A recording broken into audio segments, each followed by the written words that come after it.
Hi friends, dinner என்ன செஞ்சேன்னா chilli parotta செஞ்சேன்.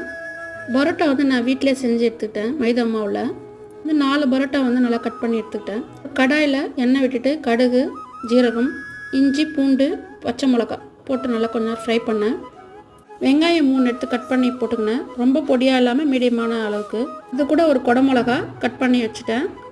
அதையும் சேர்த்து ஃப்ரை பண்ணேன். இது கூட தனியாத்தூள், ஜீரகத்தூள். தனியாத்தூளும் ஜீரகத்தூளும் நான் வீட்டிலே தனித்தனியாக அரைச்சி எடுத்துக்கிட்டேன். ரெண்டுமே ஒரு ஸ்பூன் போட்டேன். கரம் மசாலா போட்டேன், அது கூட ஒரு ஸ்பூனு. கட் பண்ணி வச்சுருக்க பரோட்டா இருக்குது இல்லையா, அதை போட்டு நல்லா ஃப்ரை பண்ணேன். கொஞ்சம் எண்ணெய் நிறைய விட்டுக்கணும், அப்போ தான் நல்லா கொஞ்சம் கிறிஸ்பியாக வரும் பரோட்டா.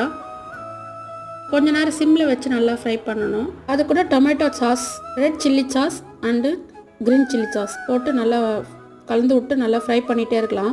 1 மினிட்ஸ் நல்லா ஃப்ரை பண்ணுங்கள். சில்லி பரோட்டா ரெடி ஆகிடும். நீங்களும் செஞ்சு பாருங்கள். பாய்.